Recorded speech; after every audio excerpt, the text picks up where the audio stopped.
CM Manohar Lal live है, क्या कुछ करे, चलिए आपको सुनाते हैं। स्थानों पर मंच पर विराजमान हमारे सभी मंत्रीगण, सांसदगण, विधायकगण और यहाँ भी मंच पर विराजमान हमारे मेयर श्री कुलभूषण जी गोयल, प्रदेश के मुख्य सूचना आयुक्त श्री विजयवर्धन जी, पीएससीएम श्री उमाशंकर जी, हमारे यातायात और स्पोर्ट्स के सचिव श्री नवदीप विर्क जी, उपस्थित सभी सज्जनवृंद, भाइयों बहनों, पत्रकार छायाकार मित्रों, हरियाणा की प्रगति का एक विशेष दिन आज मैं कहूंगा कि इस कड़ी में आज जैसा बताया गया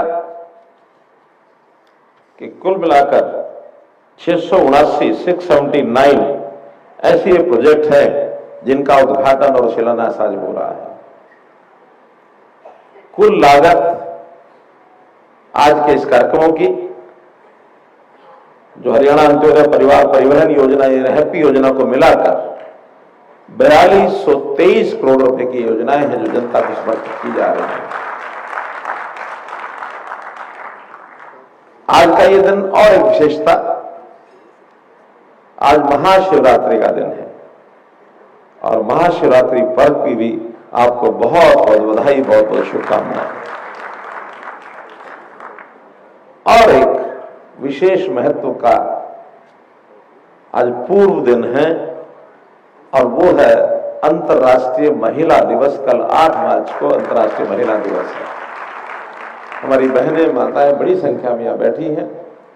विशेष तौर पर मैं उनको भी इस मंच के माध्यम से पूरे हरियाणा के अपनी माताओं बहनों को बहुत बहुत शुभकामनाएं और बहुत बहुत बधाई देता हूं। किसी भी देश या प्रदेश के विकास के लिए इंफ्रास्ट्रक्चर बहुत बड़ा रोल अदा करता है।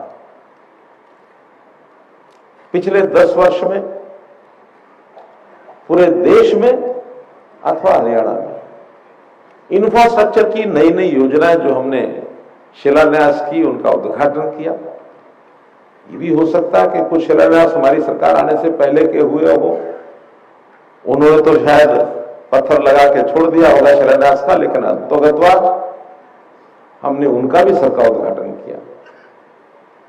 और एक नई बात, आज भी जिन प्रोजेक्ट्स का शिलान्यास हम कर रहे हैं, इसका उद्घाटन भी हमको ही करना है।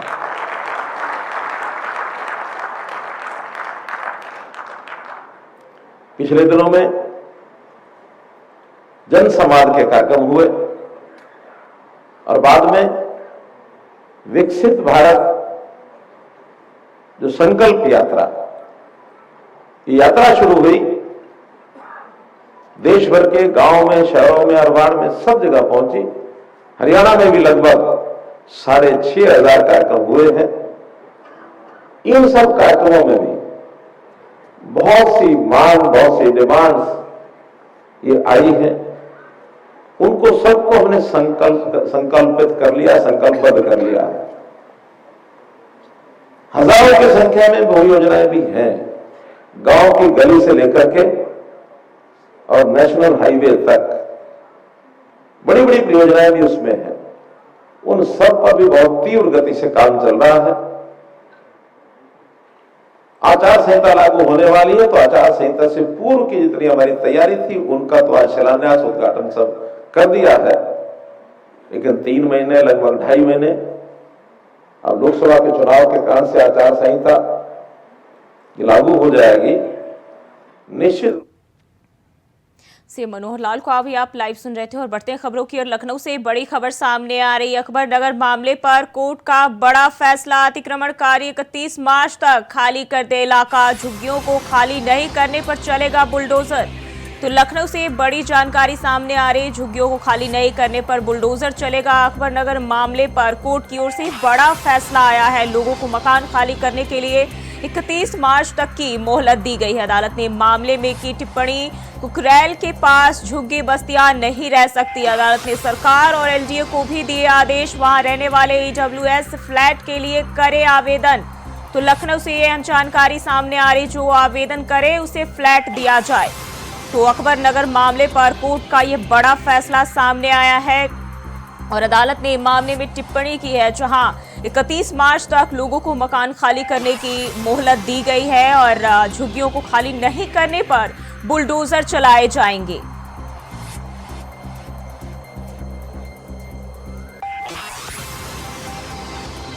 तो लखनऊ से जानकारी सामने आ रही, अकबर नगर मामले पर कोर्ट की ओर से बड़ा फैसला आया, जहां 31 मार्च तक का समय दिया गया है झुग्गी झोपड़ियों को खाली करने का।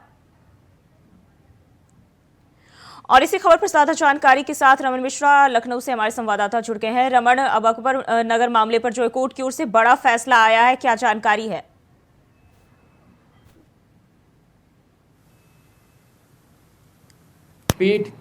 पीठ की डबल बेंच जस्टिस विवेक चौधरी और जस्टिस ओम प्रकाश शुक्ला ने अकबर नगर के इस में जो अवैध वहां पर कब्जा था, अतिक्रमण था, उसको लेकर बड़ा फैसला सुनाया है।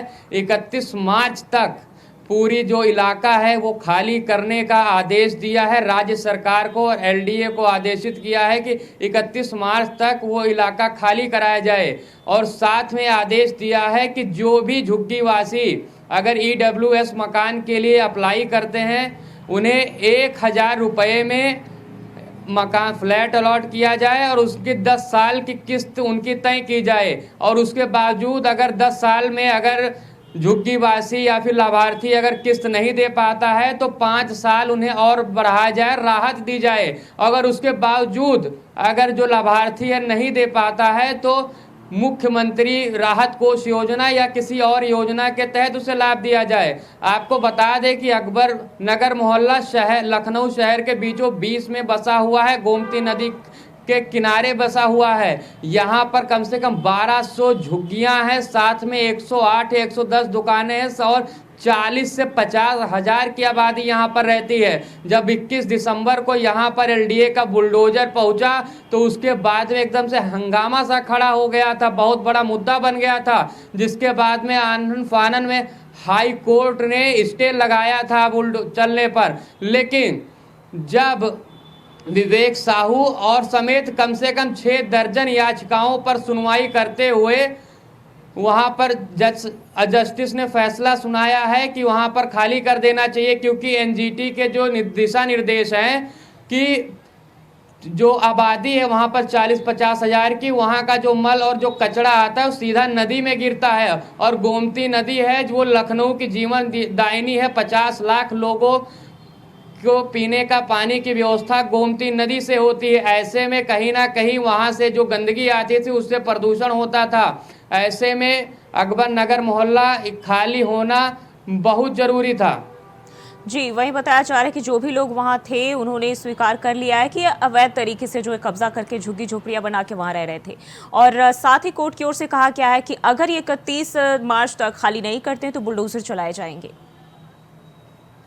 हाँ बिल्कुल, वहां का माना गया, क्योंकि जो याचिका दायर की गई थी उसमें कहा गया जो बुलडोजर चलाया जा रहा है वो लोग 40 साल से वहां पर रह रहे हैं और सरकार बिना उन्हें पुनर्वास योजना के तहत स्थापित किए बुलडोजर नहीं चला सकती है।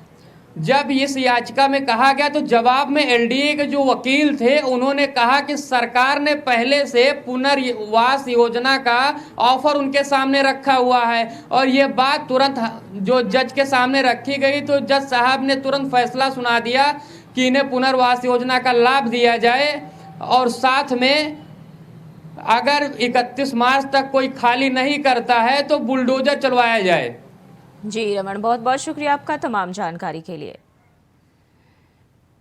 और बढ़ते आगे, लोकसभा चुनाव की घोषणा से पहले नेताओं के पार्टी बदलने का दौर शुरू हो गया है। कांग्रेस का गढ़ कहे जाने वाले जामताड़ा जिले के कांग्रेस अध्यक्ष हरिमोहन मिश्रा ने पार्टी से त्यागपत्र दे दिया है। उन्होंने जमशेदपुर में प्रदेश भाजपा अध्यक्ष बाबूलाल मरांडी की मौजूदगी में भाजपा का दामन थाम लिया है। उनके साथ जिला उपाध्यक्ष मुस्तफा अंसारी, जिला महासचिव विमल कुमार, महिला जिला अध्यक्ष बीवी पासवान, NSUI जिला अध्यक्ष विक्रांत सिंह, नारायणपुर प्रखंड अध्यक्ष तारकेश्वर सिंह, जामताड़ा प्रखंड अध्यक्ष असलम अंसारी, नारायणपुर प्रखंड उपाध्यक्ष युवराज सिंह, मंडल अध्यक्ष विवेका रंजन सिंह भी भाजपा में शामिल हो गए हैं। कांग्रेस छोड़ने वाले नेताओं का आरोप है कि विधायक इरफान अंसारी का व्यवहार संगठन के प्रति नकारात्मक रहा है और इस वजह से संगठन लगातार कमजोर होता जा रहा है। इरफान अंसारी और उनके पिता फुरकान अंसारी चाहते हैं कि पार्टी के कार्यकर्ता इन दोनों की परिक्रमा लगाते रहें।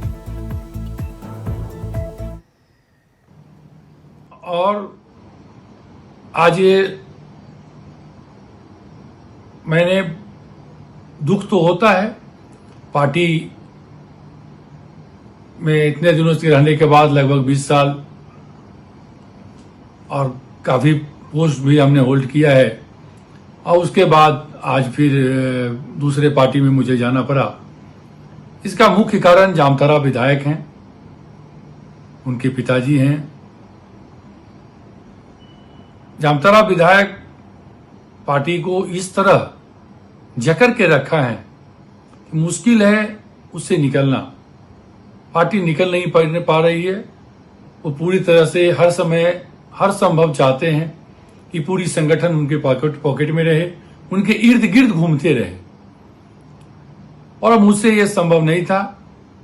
मैंने जब तक मैं जिला अध्यक्ष रहा संगठन को काफी मजबूत किया, धारदार बनाया, लेकिन अब सहन नहीं हो रही थी।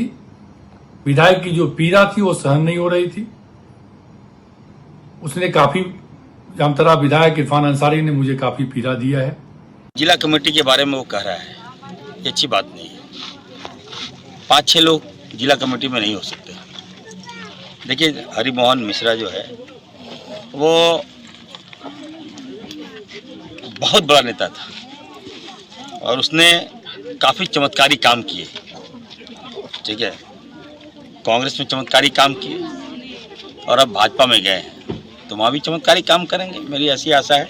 कोई गिला शिकवा नहीं है। चलिए, पार्टी में अगर आपको कांग्रेस पार्टी अच्छा नहीं लगा, भाजपा में गए हैं, तो वहाँ अच्छा से रहिए, यही हम कहेंगे। लेकिन बेबुनियाद आरोप मत लगाया कीजिए। और कांग्रेस पार्टी कमज़ोर नहीं है।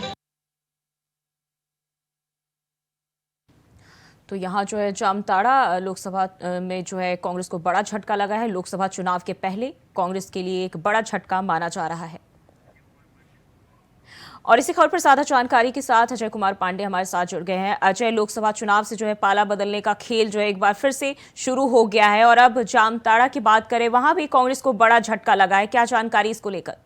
जी बिल्कुल, ये पहली बार इस तरह की घटना हुई कि जामताड़ा जो है एक जिला है और जो कांग्रेस के लगातार सीट रही हैं वहाँ, और वहाँ के विधायक इरफान अंसारी रहे हैं। उन्होंने काफी दिनों से नेतृत्व उस क्षेत्र का किया है। लेकिन कल जो घटना हुई, ये घटना इतनी बड़ी यह है कि अब कांग्रेस विहीन हो गया जामताड़ा। अब ये कांग्रेस के लिए सबसे बड़ी ये है चुनौती है कि अचानक ऐसी चीज, इस बात को खबर तक नहीं लगी आला कमान को या प्रदेश कमेटी को कि की पूरी टीम जो है कांग्रेस के वो बीजेपी में एक साथ एक मुस्तहाजिक हो गई। यानी इस बात की खबर नहीं रही प्रदेश को कि पूरी कमेटी उनके साथ ही थी। बड़ी घटना है। अब इसके लिए कांग्रेस को ये चिंतन करना पड़ेगा कि ऐसी स्थिति हुई। देखिए, पिछले दिनों गीता कोड़े चली गई, उनकी एकमात्र सांसद थी।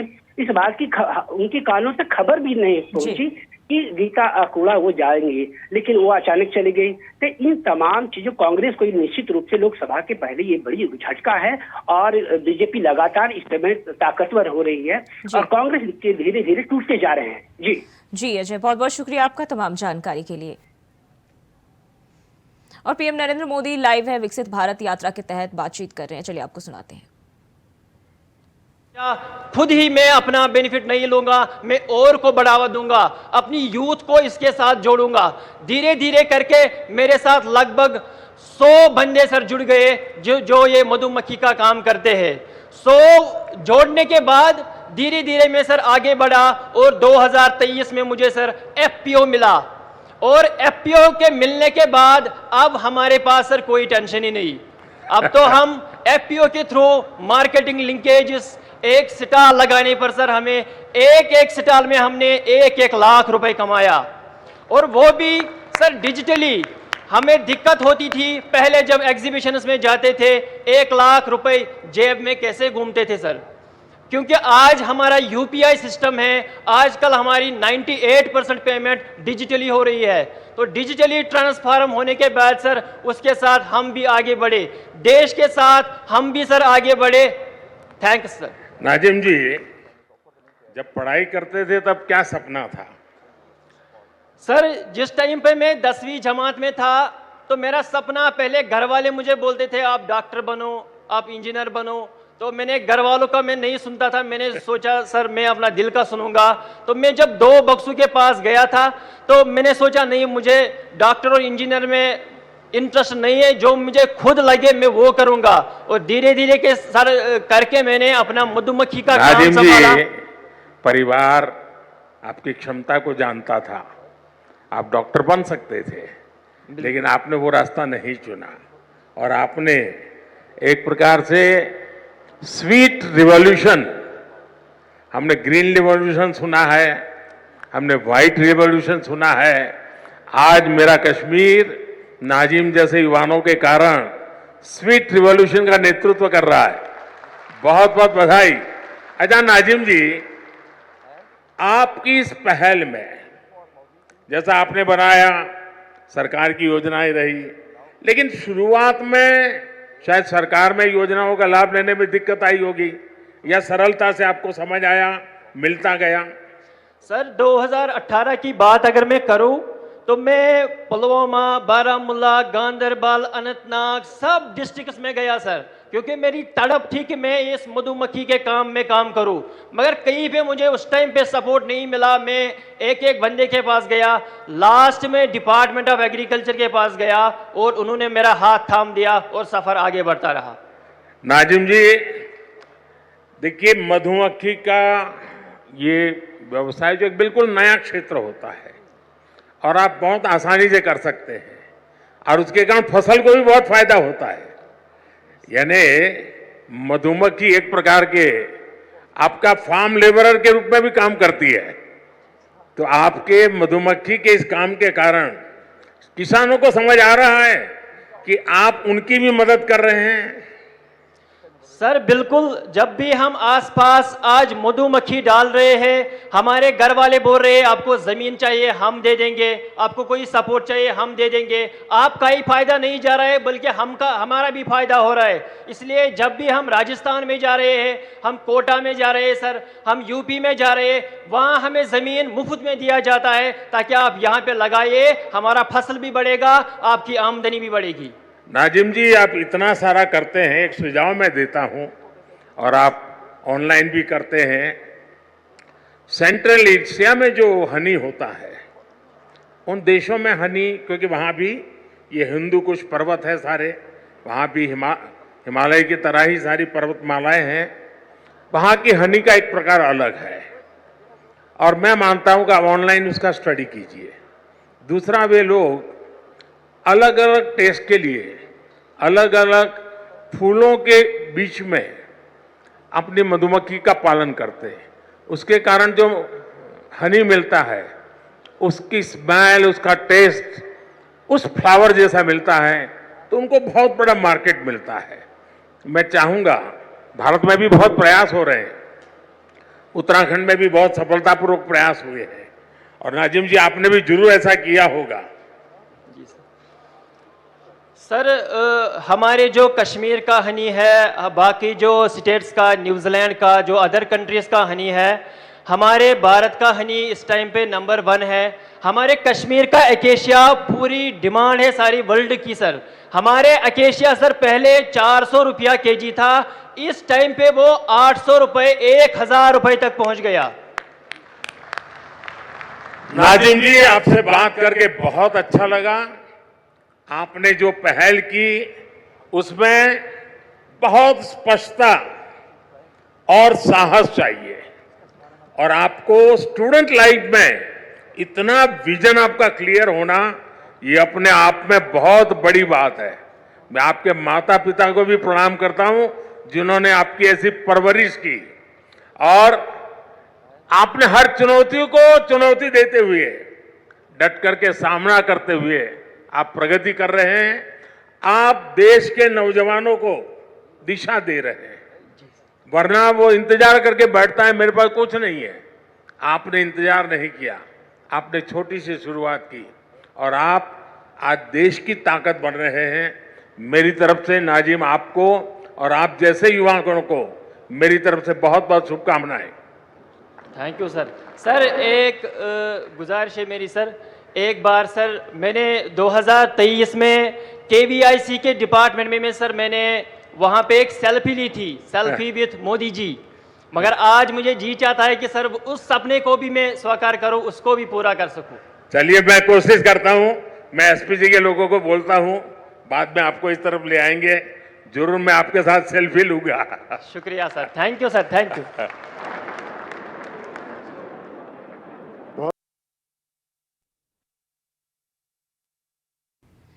तो पीएम मोदी को भी आप लाइव सुन रहे थे और फिलहाल के लिए बुलेटिन बस इतना ही। खबरों के लिए बने रहे इंडिया वॉइस के साथ।